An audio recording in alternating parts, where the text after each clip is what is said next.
자, 이 나이를 먹어가는 증거 결국 호르몬 때문에 생긴 거였군요. 그렇다면 실제 노화와 호르몬은 또 어떤 연관이 있을까요? 지금부터 자세히 알아보겠습니다. 좀 심하게 말씀을 드리면요. 노화라고 하는 것은 호르몬의 불균이라고 단정을 지으셔도 틀린 말이 아닐 거로 생각하는데요. 네. 우리가 이제 아시다시피 성호르몬, 남성이 남성답게 만드는 호르몬, 여성이 여성답게 만드는 호르몬이 이제 성호르몬이 되겠고요. 또 하나는 이제 성장을 하게 만드는, 그러니까 어린애가 성손이 되고 성인이 되는 것과 관련돼 있는 게 성장 호르몬이 이제 대표적인 호르몬인데요. 이런 성호르몬과 성장 호르몬이 점차 나이를 드시면서 감소하게 되는, 줄어들게 되기 때문에 결국 노화를 유발할 수밖에 없는 그런 결과를 가져오게 되겠습니다. 네.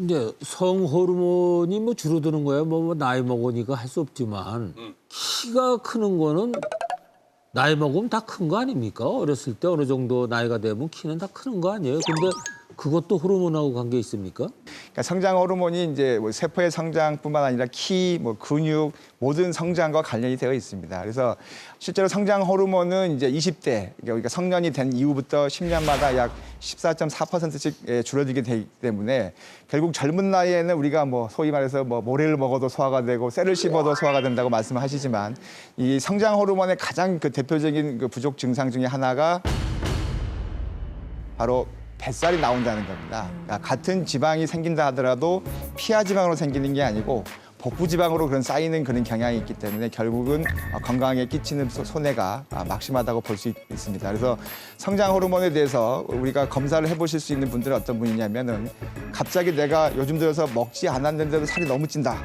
그러니까 뭐 저는 뭐 똑같이 먹는 것 같은데 배가 너무 나오는 것 같고 너무 금방 지치는 것 같고 저녁밥만 먹고 났더니 그냥 골아 떨어져서 그냥 헤매고 있다든지 이런 노화 증상이 너무 일찍 온다고 생각하시면 성장 호르몬에 대한 검사도 한 번쯤 고려를 하셔야 되겠고요. 그래서 사실은 그러니까 호르몬이 감소하는 게 당연한 거지만 이거를 적절하게 관리만 하시면 중년을 아주 건강하게 보낼 수 있고 쌩쌩하게 보낼 수 있기 때문에 호르몬에 조금 더 관심을 가져주시는 게 필요하겠습니다. 네, 서재로 원장. 네, 우리가 그 나이가 들면 노화가 된다는 게 이제 당연하다고 이제 생각할 수는 있지만 사람마다 조금씩 다른 속도가 다른 이유는 얼마나 이 호르몬 조절을 잘 하면서 나이를 먹느냐거든요. 예, 그래서 우리가 호르몬을 아껴야 될 호르몬은 최대한 아껴 쓰고 나머지 호르몬들은 제대로 나오게 하는 그 조절은 결국 우리의 식습관하고 상관이 많이 있습니다. 예. 운동도 열심히 하셔야 되고 따라서 이 정제당이나 뭐 여러 가지 그 패스트푸드나 이런 것들 많이 먹어서 인슐린이 있는데 너무 과소비를 시키면 혈당을 떨어뜨리는 거는 인슐린 하나고요.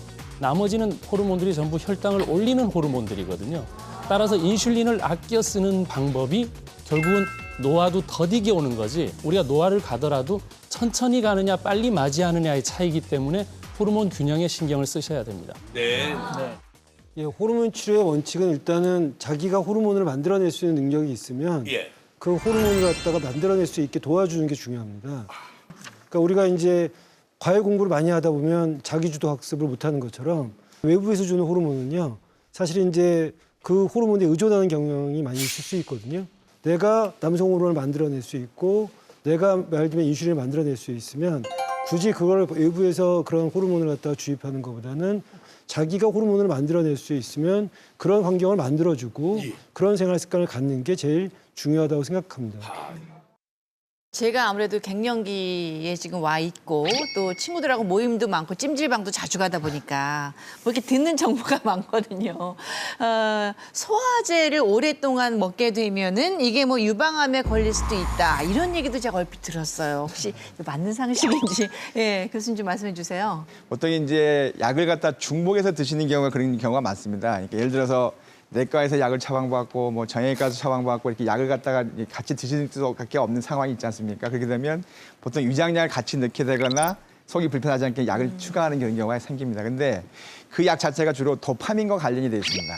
그래서 그 도파민은 또 유지 분비 호르몬과 또 균형을 맞추고 있습니다. 그러니까 유지 분비 호르몬이 더 많게 나오는 것처럼 그런 비슷한 증상이 생기기 때문에 갑자기 위장약을 먹었더니 막 젖이 흘러나오고 장보가다 보면 갑자기 생리도 이상해지고 이런 상황이 벌어질 수가 있거든요. 그래서 결국 위장약 때문에 그러신 거면 사실 약을 끊으시면 사실 별 문제가 없는 거고요. 그 자체는 유방암하고는 전혀 상관이 없습니다. 그러니까 전혀 유방암은 걱정하지 않으셔도 됩니다. 남자들도 이 나옵니까? 그렇죠. 나올 수 있습니다. 소화제 많이 먹으면? 대개 남자분들은 유즙이 나온다기보다는요, 오히려 발기부전이라든지 털이 빠진다든지 이런 좀 다른 방향으로 문제가 생깁니다. 그러니까 유지 분비 호르몬이 또 여성 말고 남성에도 끼치는 영향이 분명히 있습니다. 그래서 그 여름에는 네. 대체적으로 남자들이 이제 스테미나식 음식을 많이 먹잖아요. 뭐 여러 가지, 뭐 짱어도 먹고 뭐 여러 가지를 먹는데 예. 네. 그런 게 진짜 그 효능이 있는 겁니까? 뭐 정력이 세진다? 뭐 정력이 세진다는 약은 다 먹어봤는데 세진 게 하나도 없더라고요. 꼬리를 안 드셨구만. 장어 꼬리. 특이 체질이네. 꼬리에 힘이 좋다가 이제 꼬리만 드신다고 싸우시는 경우도 있는데요. 사실은 이제 여기서 중요한 거는 이제 콜레스테롤이 되겠습니다. 그러니까 네. 이제 보통 고단백식인데 정력식품이라고 하는 것들이 대개는 이 기름진 음식들이 많거든요. 뭐 삼계탕도 그렇고 장어도 그렇고 그런데요. 이 콜레스테롤이 참 억울한 측면이 많습니다. 이 콜레스테롤은 반드시 있어야 되는 건데요. 왜 반드시 있어야 되느냐? 우리 세포의 막을 구성하는 아주 중요한 요소이고요. 혈관의 탄성을 유지하기 위해서도 반드시 있어야 되고요. 우리 오늘 얘기하고 있는 호르몬을 만들기 위해서도 반드시 있어야 됩니다. 네. 특히나 성 호르몬을 만들기 위해서는 반드시 콜레스테롤이 있어야 되기 때문에 물론 정력에 도움이 되는 부분이 없지 않아 있겠습니다만은 그거 하나만 가지고 설명할 수는 없을 것 같고요. 그렇기 때문에 남자만 드시는 게 아닙니다. 예. 네, 어머님들도 드셔서 여성 호르몬을 더 올리시면 분명히 피부 미용이라든지 아무튼 부부 생활, 성 건강에도 도움이 되시니까 잘 챙겨 드시면 도움이 의사 되시겠습니다. 선생님은 그러면 정력제로 뭘 드세요? 아직까지는 제 집사람이 저한테 먹이지 않고 있습니다. 이 정도 돼야죠. 추가적으로 한 가지 말씀을 더 드리자면 장어 꼬리가 왜 좋으냐라는 게 뭐 한간에 굉장히 논의의 대상이 되기도 해서 한 말씀 드리겠습니다. 장어 꼬리와 장어 몸통을 비교해 보면 영양학적으로는 동일합니다. 예. 근데 구성되는 세포를 살펴보면 근육질이 약간 다릅니다. 왜냐하면 제일 많이 움직이는 부분은 정말 얇은 근육세포로 이루어질 수밖에 없습니다. 네. 그렇기 때문에 얇은 근육세포는 몸에 흡수되기가 더 쉽죠. 근육세포가 가늘면 가늘수록 몸에 흡수가 잘 되기 때문에 정력이 좋아진다 이렇게 설명을 하는 겁니다. 일리는 있네요. 예, 일리는 있습니다. 그리고 신동기 원장님은 주로 뭐 친구분들하고 이제 회식이나 이런 데 장어집에 네. 가시면 네. 눈에 불을 켜고 꼬리를 드시는 편입니까? 아니면 흔쾌히 양보할 수 있는 편입니까? 장어집에 갔을 때는 꼬리를 먹어야죠. 근데 저는 꼬리보다는 다른 종류로 이미 섭취를 하고 있어서 보통은 양보를 하는 편입니다. 그 기왕이면 좀 어떤 걸 좀 먹으면은 콩팥에 좋은 것들을 쓰시면 남성 호르몬들이 증가될 수가 있습니다. 보통 이제 숙지황이라는 약재들을 가장 많이 쓰고요. 또 산수윤이 또 이제 그러한 것들, 그러니까 소변 쪽으로 소변을 잘 나가게 하거나 방광을 튼튼하게 하는 약재들이 대부분이 남성분들 정력 강화에 도움이 됩니다. 우리 집에 산수유 나무가 있어요. 우리 남자들한테 제일 좋은 과일이 토마토도 그중에 하나라고 그러잖아요. 아무리 먹어도 탈도 없고 또 그만큼 또 정력에도 좋다라고 그러는데 사실입니까? 네, 토마토의 붉은 색소를 라이코펜이라고 하거든요.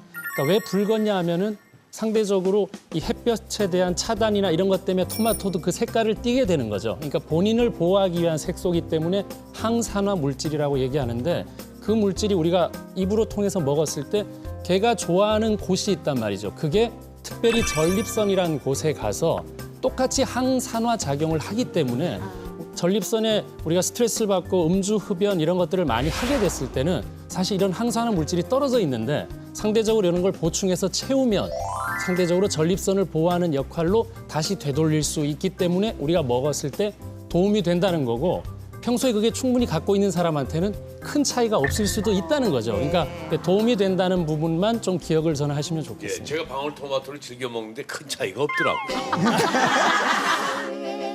자, 물이 좋다고 해도 너무 많이 먹으면 안 되겠죠? 네. 음식 재료가 아무리 좋아도 결국은 술도 적당히 드셔야 되는 거고 운동도 하셔야 되는 거고 담배도 끊으셔서 이렇게 좀 종합적으로 판단을 하셔야 되는 것이지 좋다고 너무 많이 드시면 분명히 부작용이 생기실 겁니다. 예.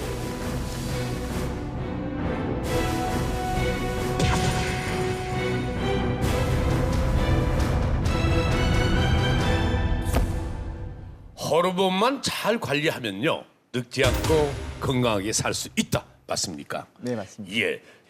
그렇다면 호르몬 관리를 위해 가장 중요한 게 뭐라고 생각하십니까? 제가 오늘 두 가지 말씀드릴 텐데요. 네. 한 가지는 잠입니다. 잠. 예, 그러니까 숙면을 취하시는 게 가장 중요하다고 말씀드리고 싶고요. 두 번째는 여기 안에 들어있기 때문에 조금 있다가 예.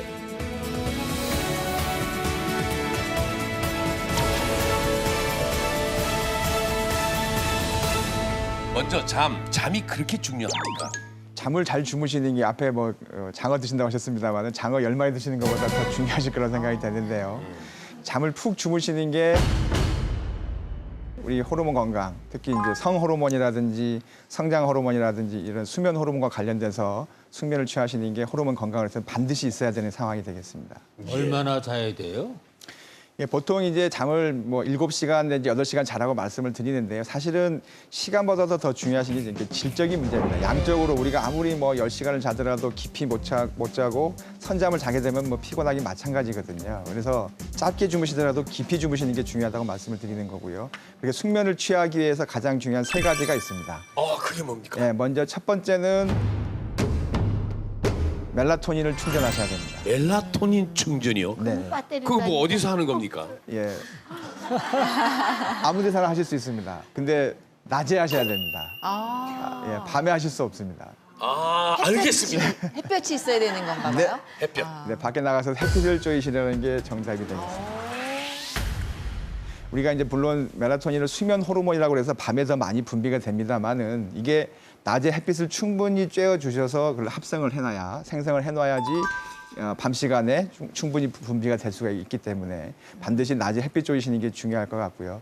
또 하나는 역시 성장 호르몬도 밤에 많이 방출되기 때문에 숙면을 취하는 게 첫 번째 우리 호르몬 관리에서 가장 중요한 부분일 것 같고요. 근데 우리나라 특히 그 중년 뭐 여성들 이 자외선 때문에 피부가 이게 뭐 타거나 또 뭐 기미 이런 것 때문에 그런지 이렇게 공원 나가보면 챙챙 감고 다니는 거의 복면 같은 거 쓰고 다니면서 그리고 계속 이렇게 걸으시거든요. 맞아요. 웬만한 연예인보다 더 가리고 다니시죠.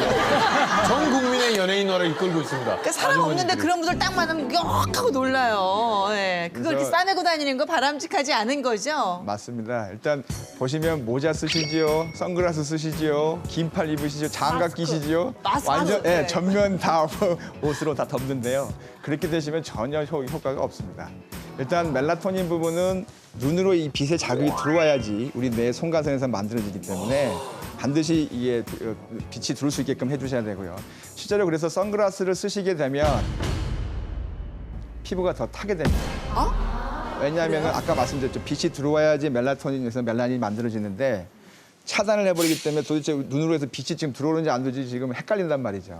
그러니까 그냥 자연 노출이 돼서 빛이 들어와야지 멜라토닌이 만들어지는 거니까 오히려 선글라스 쓰시고 햇빛에 누워 계시면요 훨씬 더 화상 입기 쉽습니다. 조심하셔야 됩니다. 또 하나는 이제 비타민 D 합성.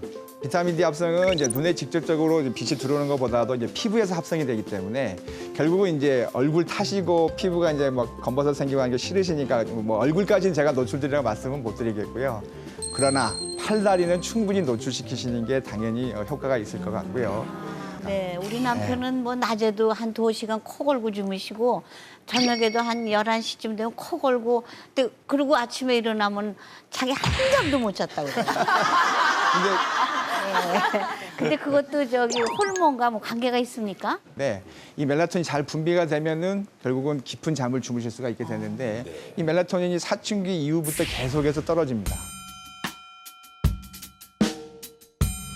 그래서 결국 나이 드신 어르신들이 이제 뭐 누워 있는데 그냥 눈만 뜨고 있지 잠을 잔 것 같지가 않다. 네. 특히나 초저녁에 주무시면요 다 주무신 겁니다. 그러니까 어떻게 되냐면 이 나이가 드시면서 수면 사이클도 변화가 생기기 때문에 처음에 한두 시간이 깊이 주무시게 돼 있습니다. 그러니까 초저녁에 주무시고 나면 내가 오늘 잘 걸 다 잤다고 생각하셔야 됩니다. 더 자려고 하시는 거는 애를 쓰셔봐야 소용이 없습니다. 계속 그냥 막 눈만 멀뚱멀뚱하고 계시니까. 아무튼 결국은 낮에 햇빛을 쬐어 주셔야지 멜라토닌을 만들어서 밤에 내가 숙면을 취할 수 있게끔 만든다고 하기 때문에 그 사이클을 갖다 정확하게 유지하는 그런 의미에서는 충분한 햇빛을 쬐어 주시는 게 숙면을 취하는 데 가장 중요하겠습니다. 내 몸속 호르몬을 건강하게 지키는 최고의 비결 잠. 잘 자기 위한 첫 번째 비결이 햇빛 쬐기. 두 번째는 뭡니까? 예, 주무실 때 이제 환경이 중요할 것 같은데요. 네. 이게 앞에 보시는 이제 메밀 베개를 제가 이거 가져왔는데요. 아, 예, 예. 이게 여름에 보시면은 열대야 아시죠? 네네네. 예, 열대야 되면 잠을 못 주무시지 않습니까? 그렇죠. 그래서 시원하게 주무실 수 있는 방법. 그래서 이제 메밀 베개를 준비를 했습니다.